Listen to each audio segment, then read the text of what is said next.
जय जिनेन्द्र। जैन सोल इस मेरे चैनल पे आप हमारे वीडियो देखने के पश्चात लाइक करें, सब्सक्राइब करें और नोटिफिकेशन बेल आइकॉन दबाएं, जिससे आपको हमारे वीडियो की सूचना सबसे पहले प्राप्त होगी। और आप हमें हमारे वीडियो के नीचे दिए गए पेज पर भी फॉलो कर सकते हैं। जय जिनेन्द्र। आज हम एक नए कथानक का प्रारंभ कर रहे हैं, जो सामान्यतः किशोर अवस्था में अर्थात 1319 वर्ष की आयु में बच्चों को सुनाने या पढ़ने के लिए प्रेरित करना उपयुक्त है। कथा का शीर्षक है मातृभक्ति। एक ग्राम में एक वृद्ध स्त्री अपने बेटे के साथ रहती थी।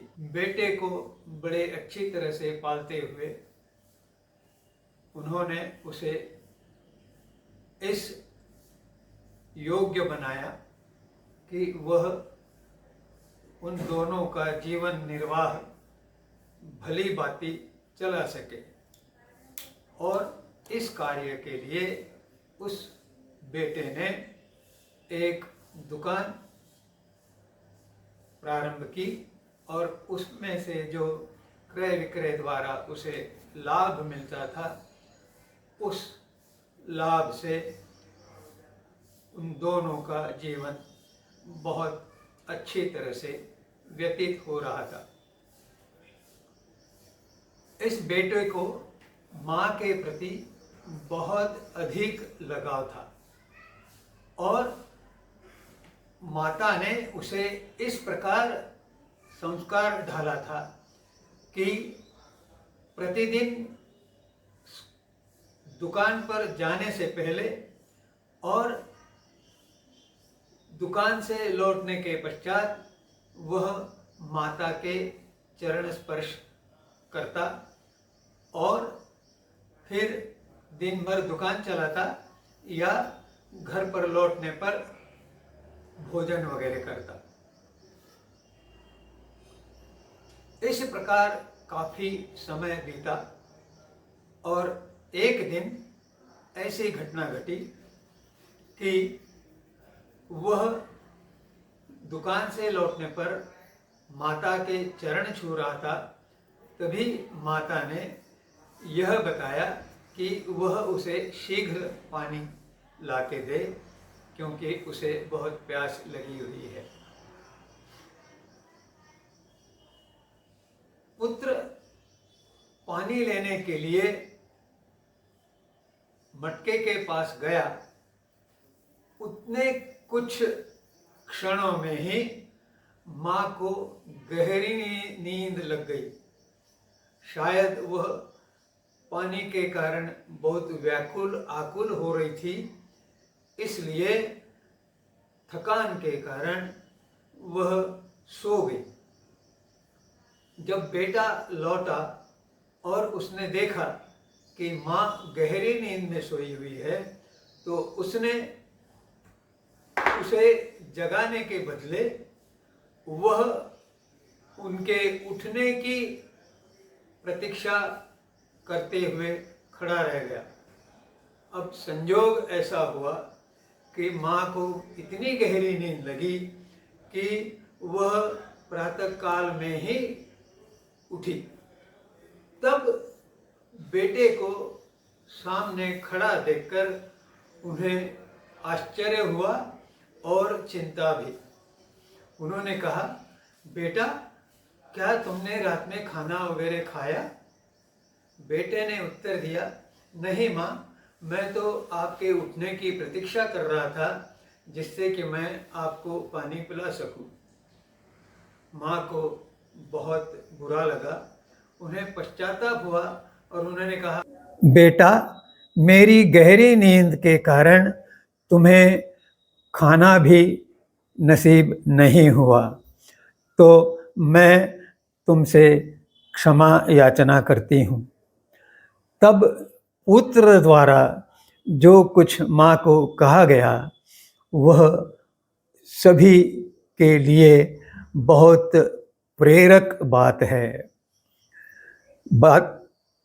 पुत्र ने कहा, माँ, मैं तो एक दिन 2-4 घंटे क्या खड़ा हो गया को आप मेरी क्षमा मांग रही है, जबकि वास्तविकता ये है कि आपने तो 1 दिन नहीं, 2 दिन नहीं, 9 महीने तक मेरे शरीर का बोझ उठाया है, तब जाके मुझे आपकी कुक्षी से जन्म प्राप्त हुआ है।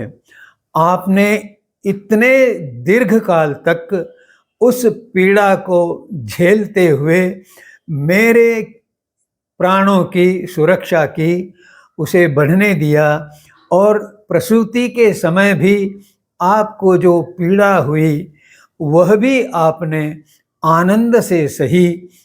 तो मेरा यह 1 दिन का, कुछ घंटों का जो आपकी दृष्टि से पीड़ा का काल है वह क्या है?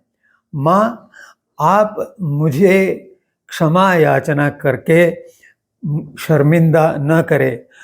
आपके इतने उत्कृष्ट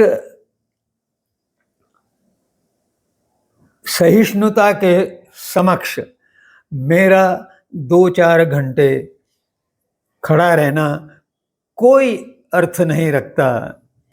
और तब जाके माँ की आंखों में प्रेमाश्रु, आनंदाश्रु आए और पुत्र आगे भी उस माँ का उत्तम तरीके से सेवा कार्य करता रहा। अब इस कथा को सुनने के पश्चात यह बच्चों को पूछा जाना चाहिए कि इस कथानक से क्या सीख मिली।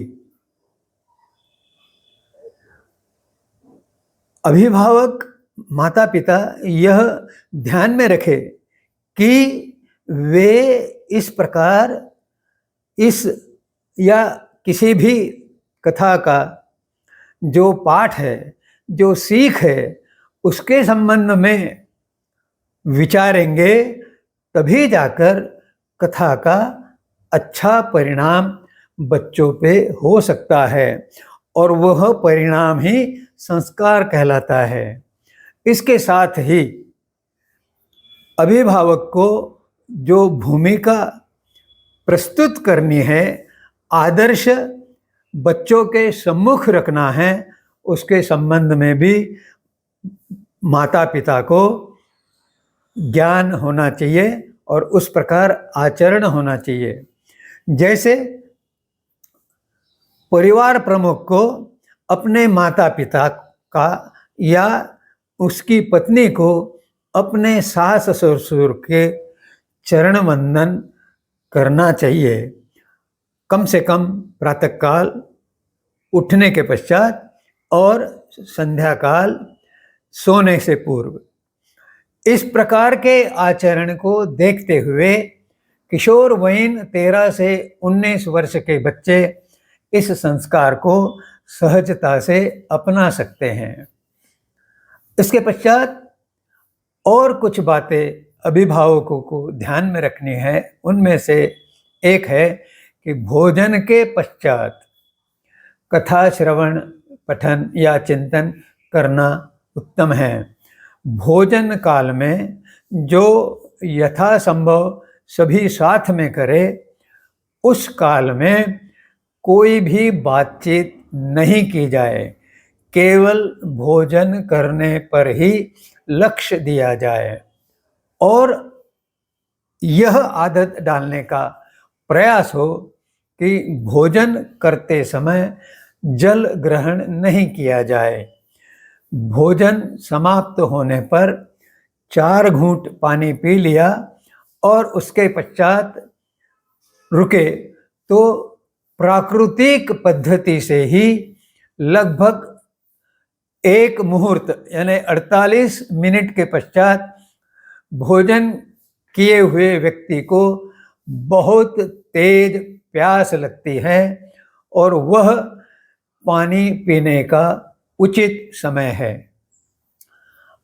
इसके आगे नए शब्दों पर विवेचन यह महत्वपूर्ण मुद्दा है।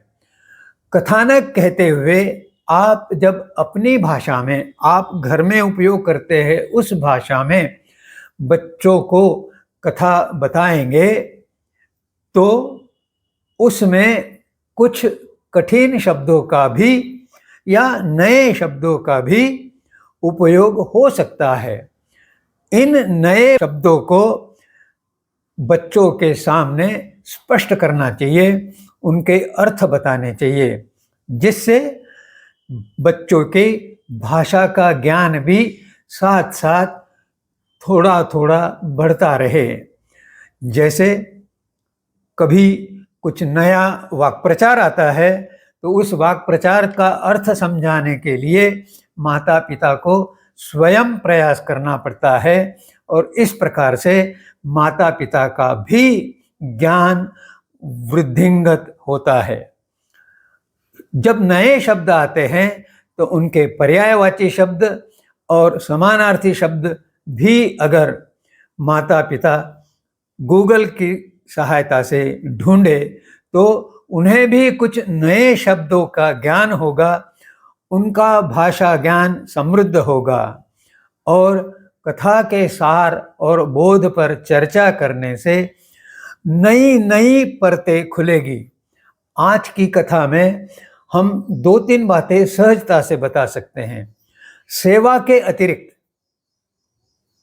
जो संस्कार पुत्र पे गठित हुआ वह संस्कार का स्पष्टीकरण देने से उस कथा का अर्थ और अच्छी तरह से पता चलेगा और संस्कार पक्का होगा। इसी प्रकार जो आदत है चरण छूने की, वह जो संस्कार घटा है वह घटने में भी उस सार बोध पर चर्चा करने से एक नया पृष्ठ खुलेगा। इस प्रकार और भी बातें इस कथा से भी समझने को हम उत्सुक रहेंगे। आप स्वयं इस पे विचार करें और तब जाके आपको अनुभव होगा कि हाँ, प्रत्येक कथा में एक नहीं अनेक बोध होते हैं।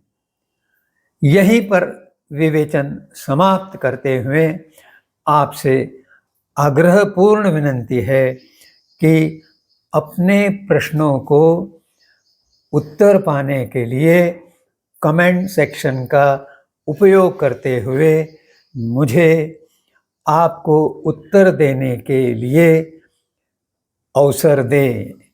जय जिनेंद्र।